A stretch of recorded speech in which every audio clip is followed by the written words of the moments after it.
nós chegamos no mês de dezembro. E nos anos normais, me permita aqui não incluir esse ano de 2021 e 20, só vem na minha mente 2021, quase que eu quero pular 2020. Mas olha, eu quero dizer para você que 2020 para mim tem sido um ano de bênção.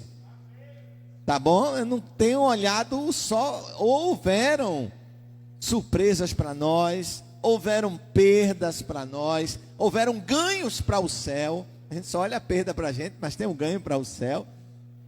Mas esse ano é um ano onde Deus tem abençoado o seu povo. Deus não deixou de abençoar o seu povo nesse ano de 2020. Então, alguém disse, olha, quando chegar o ano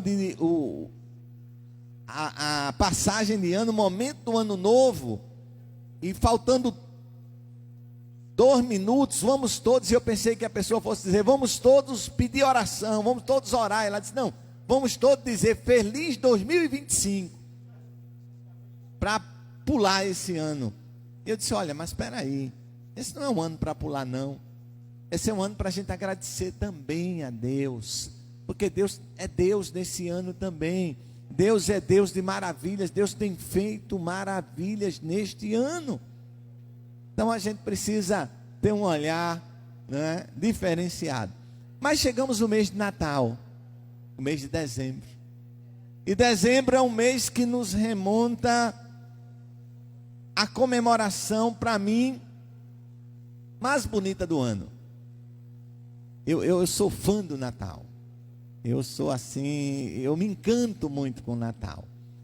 E aí há algumas polêmicas, e eu queria dizer a você que eu não me alimento de polêmicas, eu me alimento daquilo que Deus traz para o nosso coração. Se o crente comemora ou não comemora o Natal, se o crente faz árvore de Natal ou não faz. A minha resposta é o seguinte, irmão: se fazer a árvore vai te constranger, não faça. Agora, se fazer a árvore vai te deixar feliz, alegre, grato, jubiloso do Senhor, faz, irmão, não tem nenhum problema. Não tem nenhum problema com essa questão, não é? Não tem. É uma alusão, é uma referência. Não se sabe a data exata do nascimento de Cristo, se atribui a essa data, mas é uma data que nós já adotamos. Então, um momento que nós lembramos com muito carinho desse momento. Então, é um momento de júbilo. E eu quero trazer uma série de mensagens a partir de hoje sobre os cânticos de Natal que estão no Evangelho de Lucas. O Evangelho de Lucas nos traz os cânticos de Natal, os primeiros cânticos de Natal. Lucas 1, 46 a 55. Lucas 1, 46 a 55. Lucas 1, do 46 ao 55. Lucas 1, do 46 ao 55.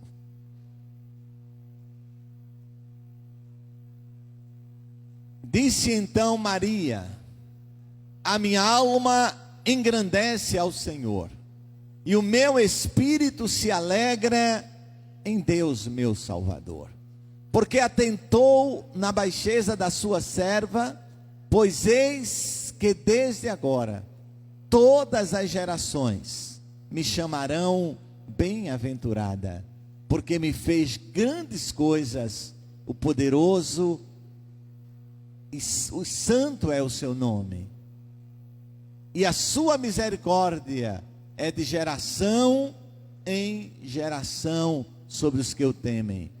Com o seu braço agiu valorosamente, dissipou os soberbos no pensamento de seus corações. Depois dos tronos os poderosos, e elevou os humildes. Encheu de bens os famintos, e despediu vazios os ricos. Auxiliou Israel, seu servo, recordando-se da sua misericórdia, como falou a nossos pais, para com Abraão e a sua posteridade para sempre. Amém. Amém. Às vezes, nós evangélicos nos distanciamos muito de Maria por um medo infundado. Nós não adoramos Maria, nós adoramos Jesus.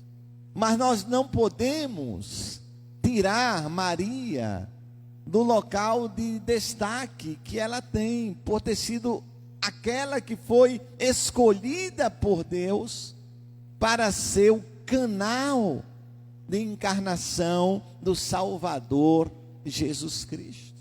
É um privilégio de Maria, e nós não podemos desconhecer isto. O Natal de Jesus, ele é a festa do cântico e da música. E Lucas é o primeiro inologista da história da igreja. A igreja vai começar com Jesus. A igreja não começa com os judeus. A igreja, ela não está em Êxodo. A igreja, ela não está em Malaquias. A igreja, ela não está em Jeremias. A igreja, ela é neotestamentária. A igreja começa com Jesus. A igreja cristã começa com Jesus. Então, existiam hinos do povo de Deus cantados nas sinagogas, cantado onde eles estavam, glorificavam o Senhor, mas ainda não como igreja. Como igreja, a gente tem em Cristo. Então, Lucas é o primeiro inologista da história da igreja. É a primeira pessoa versada no estudo de hinos e de cânticos cristãos. Para o médico amado, o evangelho é musical, e por isso há 5 cânticos de Natal registrados nos evangelhos. O primeiro cântico é chamado de Beatitude, que é o cântico de Isabel, está lá no verso 42. Lucas 1,42, nós temos a Beatitude, ou o cântico de Isabel, e exclamou com grande voz e disse: bendita és tu entre as mulheres, e bendito o fruto do teu ventre. Essa é a Beatitude, ou o cântico de Isabel. E seguidamente vem o cântico de Maria, que é o Magnificat, que nós vamos falar nesta manhã. Depois vem o Benedictus, que é o cântico de Zacarias. Depois vem Glória in excelsis Deo, que é o cântico dos anjos. E depois vem Nunc Dimittis, que é o cântico de Simeão. Nós vamos dar uma olhada sobre todos eles. Estudiosos dos evangelhos, eles consideram esses poemas musicais registrados por Lucas como sendo os últimos dos salmos dos hebraicos e os primeiros dos hinos cristãos. Então, esses poemas aí, eles marcam, eles encerram uma época e eles começam uma outra época. Eles encerram a época dos salmos e eles começam a época dos hinos cristãos. Eles estão aí nessa divisão. A essa altura, há 2 perguntas que precisam ser respondidas, não é? Primeira, por que o estilo poético? E segundo, por que tanta música? O estilo poético, a poesia, é uma forma de expressão, é uma forma elevada de se expressar. A poesia, ela nos força a diminuir o ritmo, a parar. E somente quando nós desaceleramos a mente, Fernanda, é que podemos compreender, é que podemos saborear e regozijar na mensagem que está comunicada. Se a gente não desacelera a mente, a gente não pode saborear a mensagem que está sendo trazida. Até para a gente ouvir uma mensagem na igreja, a gente precisa desacelerar a mente, porque às vezes a gente está sentado e a mente está acelerada. É quando a gente está sentado, mas não está aqui. A mente está, e aí você não vai absorver. E às vezes a gente sai do culto e diz: poxa, eu nem lembro do que o pastor pregou hoje. Aí pergunta para você: onde estava a minha mente na hora da pregação? Onde estava a minha mente na hora que a palavra estava sendo pregada? Então a gente precisa desacelerar. E um dos propósitos do culto a Deus, de nós nos reunirmos, é que quando nós nos reunimos, fica mais fácil juntos desacelerarmos para entregarmos a Ele o nosso culto. Então o estilo poético, ele tem esta finalidade, Mirelle Braga, ele tem essa finalidade de nos fazer desacelerar, de nos fazer parar para pensar. E a música? O que Deus fez em Cristo Jesus requer de nós louvor e adoração. Não é suficiente simplesmente entender e dizer o que Deus fez para nos salvar. Não basta compreender a obra da salvação. É preciso mais. É preciso celebrar com salmos, hinos, cânticos espirituais. Pois é cantando e salmodiando que a alma melhor se expressa e mais se deleita no objeto da adoração.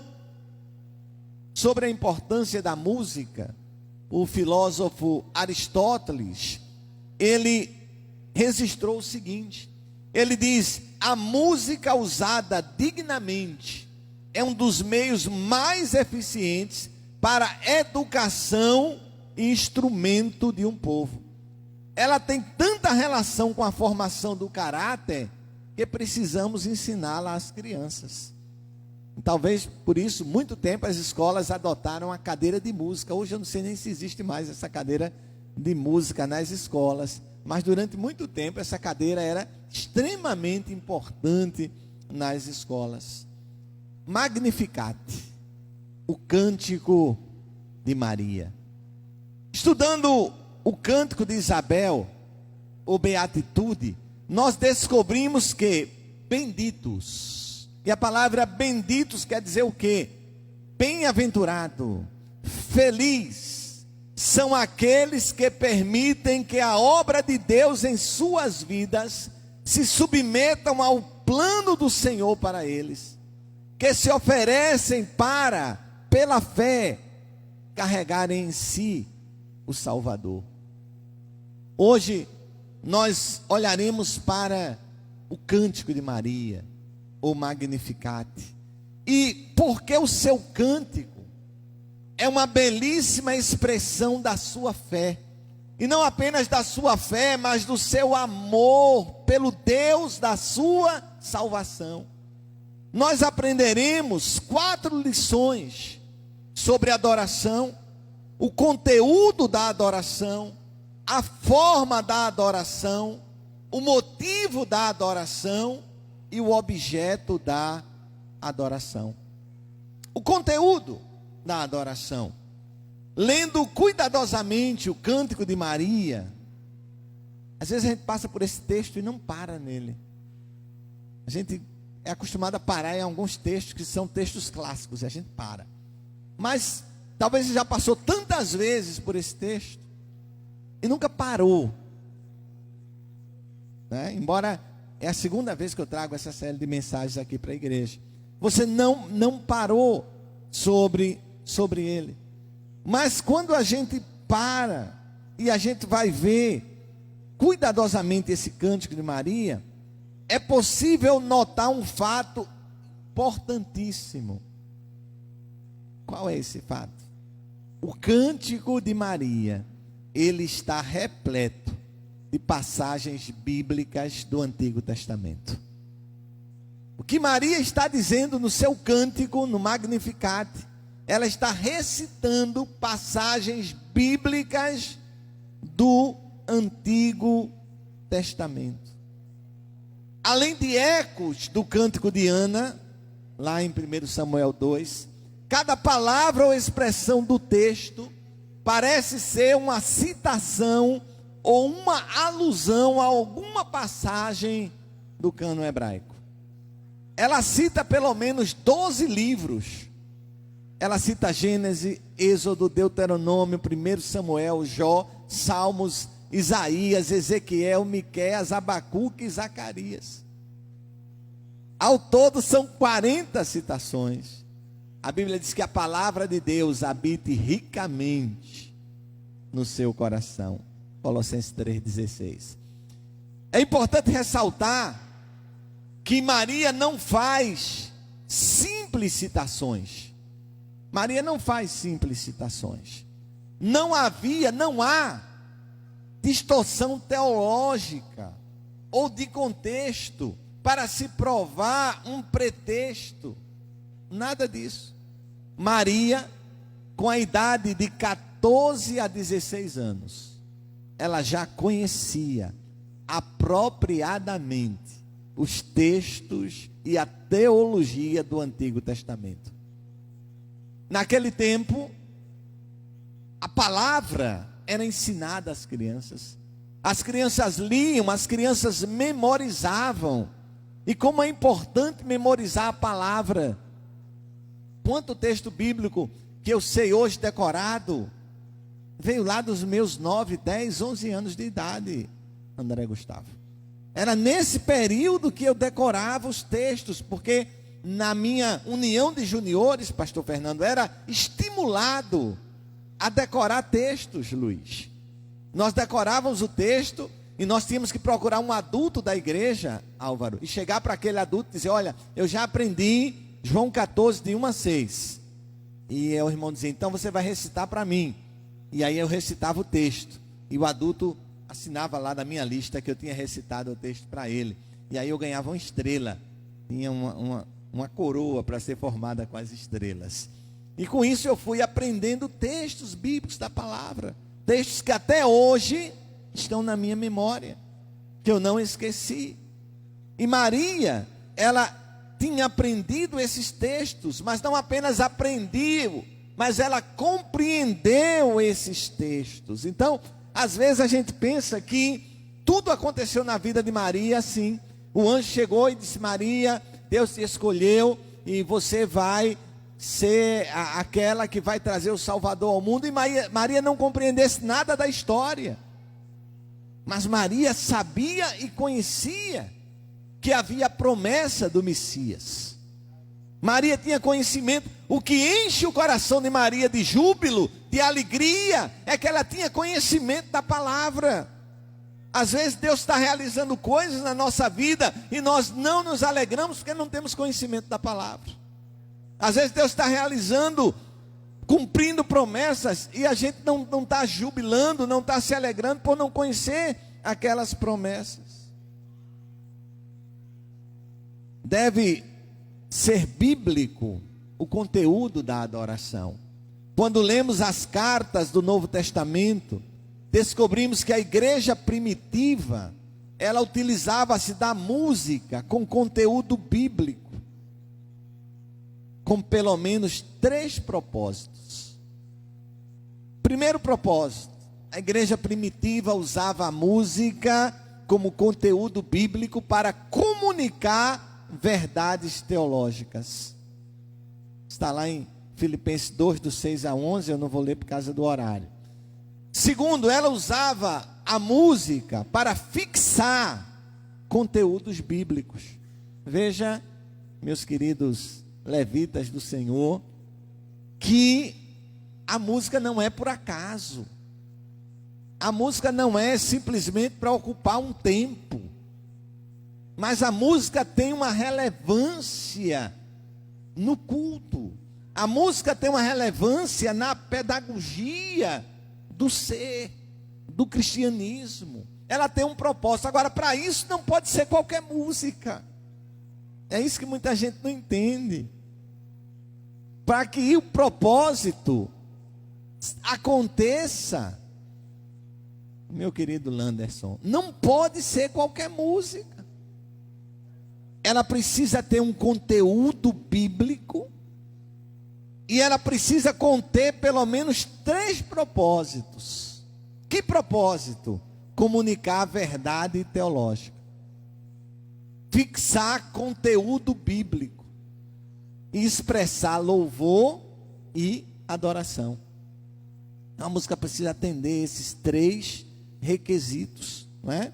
Efésios 5:19. Pode colocar aqui, Nildo. É Nildo que está ali ou é Aldo? É Aldo. Efésios 5:19. Olha aí. Falando entre vós em salmos, hinos e cânticos espirituais, cantando e salmodiando ao Senhor no vosso coração. Comunicar 3 princípios. Ou seja, ela precisa ter pelo menos 3 propósitos: comunicar a verdade bíblica, fixar conteúdo bíblico e expressar louvor e adoração. A quem? A Deus. Martinho Lutero, todo mundo conhece Martinho Lutero, o grande reformador lá, Martinho Lutero.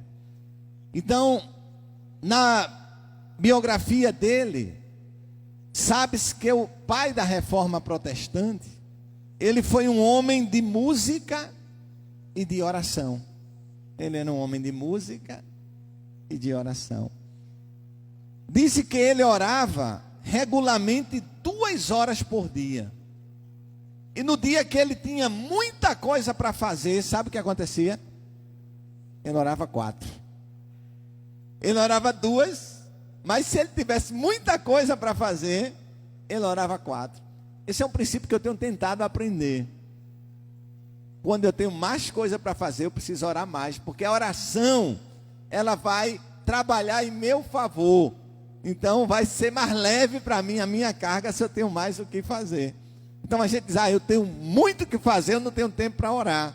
E por não ter tempo para orar, a tua carga vai ficar maior ainda. Então, se nós aprendermos esse princípio de Lutero, e Lutero, quanto mais tinha a fazer, mais ele orava, e não é só dele, há outros homens de Deus que adotaram isso na história. Para Lutero, a oração é a maior obra do crente e um elemento chave da vida cristã. Por isso ele pregava aquilo que vivia, ou seja, quem trabalha muito deve orar muito. Quem trabalha muito deve orar muito. Orar, no entanto, não era algo fácil para Lutero. Talvez a gente disse, era muito fácil. Não era. E Lutero, escrevendo ao barbeiro dele, Pedro Beskendorf, Lutero disse o seguinte: às vezes sinto que por causa de ocupações ou de pensamentos alheios, fiquei frio ou perdi a minha vontade de orar. Pois a carne e o diabo estão constantemente dificultando e impedindo a oração. Gente, é impressionante que até mesmo um gigante da fé como Lutero, ninguém menos que o pai da reforma protestante, sofreu com desânimo e lutou para não deixar de orar. Então não só acontece com você não, acontecia também com Lutero. Agora, Lutero nos ensina o que fazer quando isso acontecia. E ele diz, o que fazer quando não sentir vontade de orar? E Lutero diz assim, nesses momentos que ele não sentia vontade de orar, ele diz, eu pego o meu livro sagrado, a Bíblia, vou para o meu quarto, ou conforme o dia e a hora, procuro um cantinho sossegado, e passo a recitar para mim mesmo os trechos da palavra de Deus. Passo a recitar para mim mesmo. E ele diz, recito o trecho dos Salmos, recito os 10 mandamentos, e dependendo da minha disponibilidade, recito citações de Cristo, de Paulo, dos profetas. Então, isso trazia, restaurava a Lutero a vontade de orar. Perceba que para Lutero, a oração é fruto da palavra pela fé e a resposta do coração humano sobre o Evangelho. Ainda sobre a adoração, Lutero vai dizer o seguinte: é bom que de manhã cedo se faça a oração na primeira atividade da noite, a primeira atividade do dia e a última atividade da noite. Sobre a oração eu já li, e a oração deve ser a chave que abre o dia e deve ser o ferrolho que fecha a noite. O coração e a mente não estão naturalmente prontos para se dedicarem à oração ou à adoração. Precisamos, segundo Lutero, aprender a aquecê-los. E como é que a gente aquece a mente, o coração? Com textos da palavra de Deus, dos salmos, dos evangelhos, do Novo Testamento, das cartas. Então, da próxima vez que você for orar ao Senhor, em casa ou na igreja, prepare-se, estando com ou sem vontade. Siga as dicas de Lutero. Abra o texto bíblico, leia pausadamente, reflita sobre Deus e comece a citar o texto. A forma de adoração. Quando Maria, ela entende o cumprimento da promessa de Deus. Gente, isso é lindo. Quando Maria entende o cumprimento da promessa de Deus, quando Maria identifica o mover do Senhor na sua vida, através dela, e naqueles que estão ao redor dela, todo o seu intelecto trabalha fazendo mover a sua alma, o seu espírito e o seu coração. Então disse Maria: minha alma engrandece ao Senhor, verso 46, e o meu espírito se alegra em Deus, meu Salvador. A verdadeira adoração, o louvor que agrada a Deus, é o que brota do coração. A mente e os lábios não são suficientes. O coração precisa estar envolvido. É de coração que se agrada a Deus. Isaías 29 e 13. Isaías 29 e 13. Porque o Senhor disse: pois que este povo se aproxima de mim, e com sua boca e com os seus lábios me honra,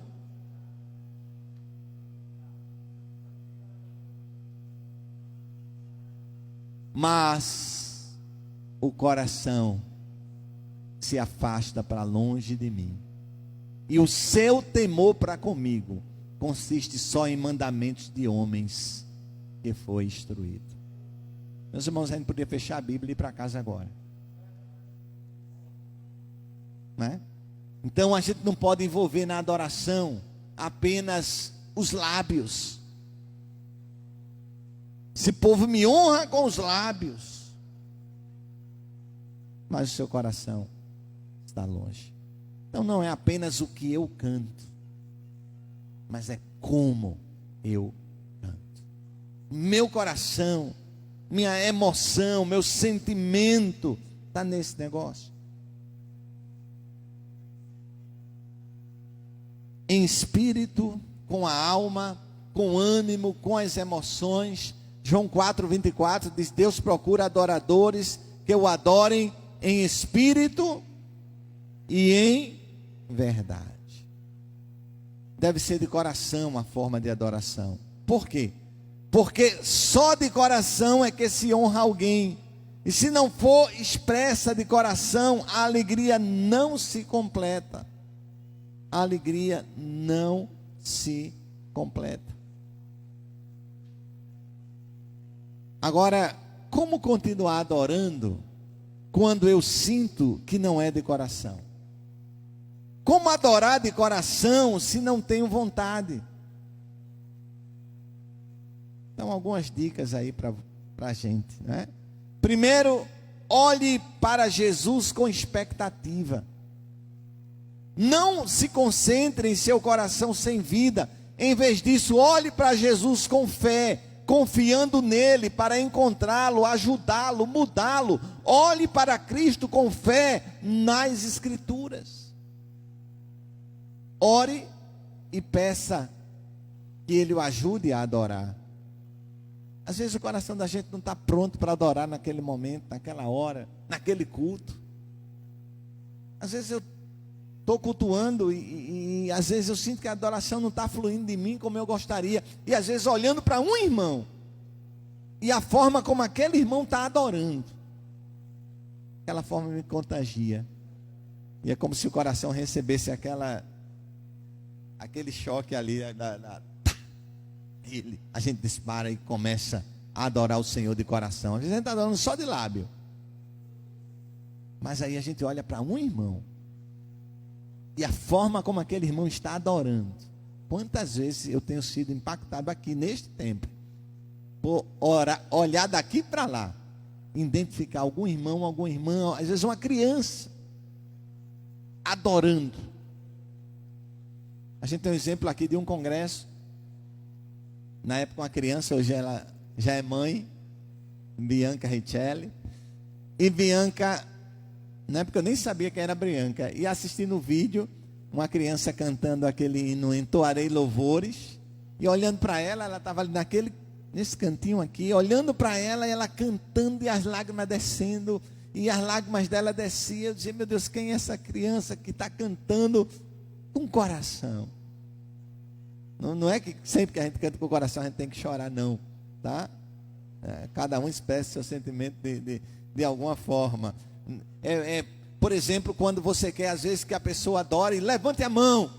Mas nem todo mundo está com disposição para levantar a mão. E não significa que se eu levantar a mão eu estou adorando, gente.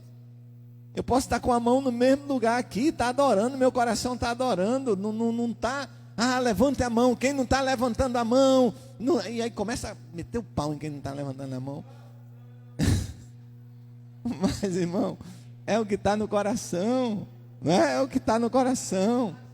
Então o irmão pode não levantar a mão, mas o coração dele está adorando ao Senhor, sabe? Às vezes ele pode até estar com uma dor, nem consegue levantar o braço, você acha que não existe, existe, não é verdade? É com a dor aqui que o braço nem levanta, mas o que o irmão consegue chegar é aqui, ó. Quando alguém diz, levante a sua mão mais alto que você puder. Tem pessoa que mais alto que pode é isso aqui. Já está no mais alto que puder. A pessoa que está aqui cheia de saúde, glória a Deus por isso, pode levantar lá em cima. Mas tem outros que não. Por isso que eu digo, sempre quando a gente pede para alguém ficar de pé, e graças a Deus aqui os irmãos assimilaram isso, diz, se você quer, se você pode, se você... Às vezes eu quero, mas não posso. Tem gente que senta e pede a Deus para só levantar quando o culto terminar e de preferência que alguém ajude, né? Então a gente tem que entender que a adoração, ela é individual. Ela é individual. Ela é coletiva, mas ela é individual. Então não é só o que eu falo. Glorifique a Deus, irmão. Abra sua boca. Mas às vezes o irmão está glorificando lá no coração. Então a gente precisa compreender essas questões, não é? O motivo da adoração, o motivo de adoração. Mas antes, coloque seu coração na revelação de quem é Deus em Cristo.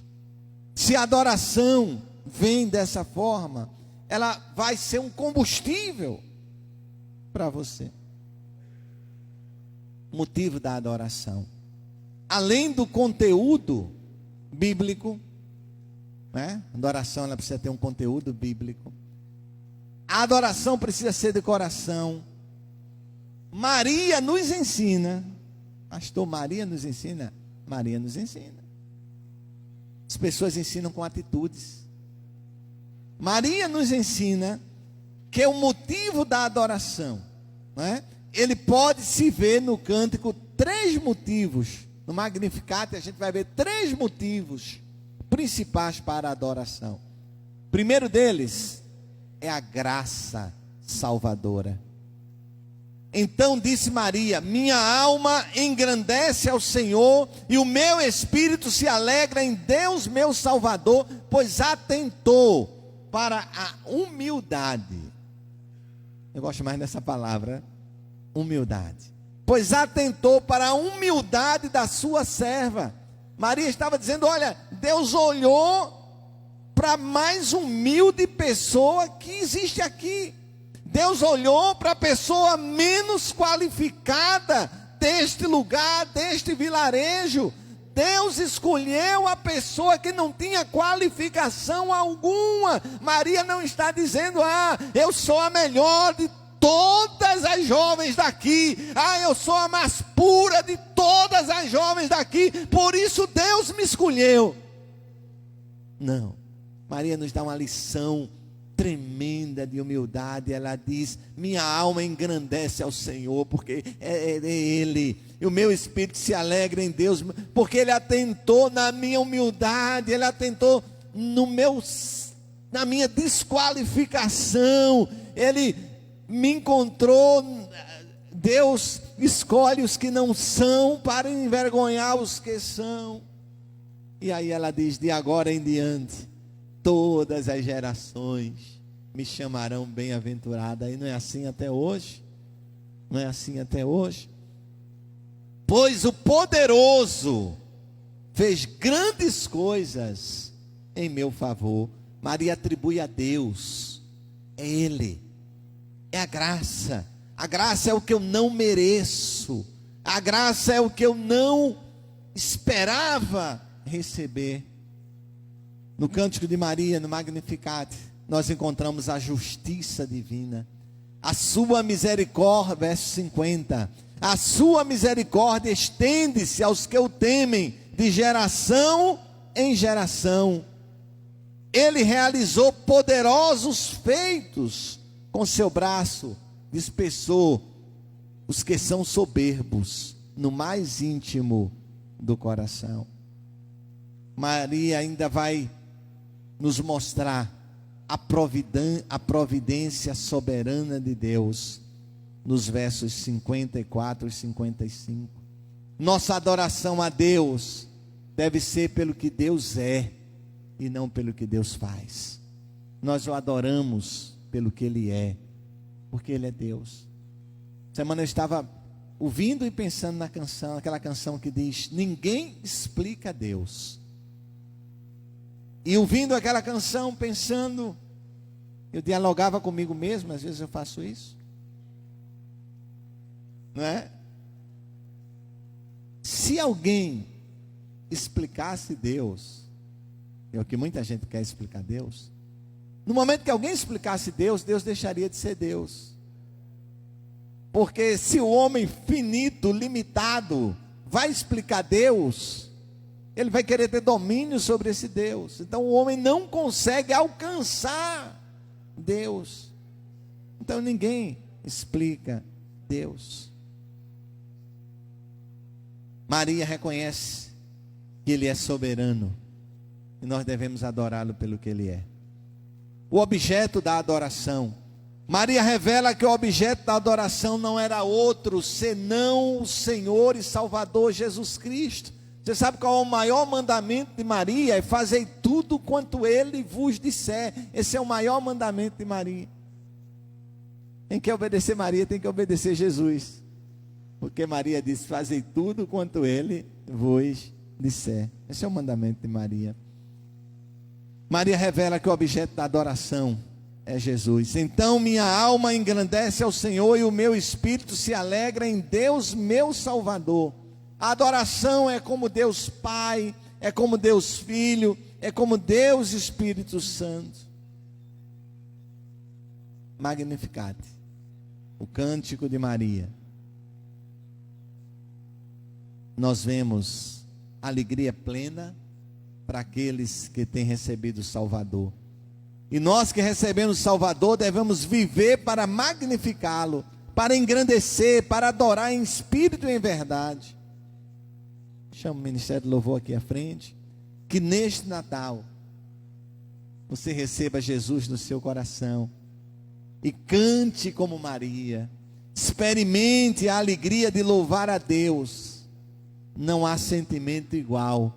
Minha alma engrandece ao Senhor, e o meu espírito se alegra em Deus, meu Salvador. Não é isso, pastor Hélio? Pastor Hélio está aqui conosco.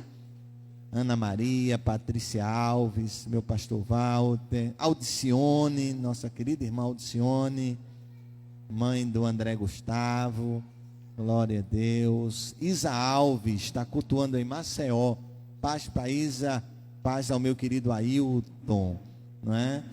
Minha querida amiga irmã Márcia está aqui conosco também, em nome de Jesus. Meus queridos, juntos louvemos e engrandecemos Edson Lima, meu querido Jorge Luiz, que está se recuperando aí também. Deus abençoe a sua vida. Vamos ficar de pé em nome de Jesus. Magnifique.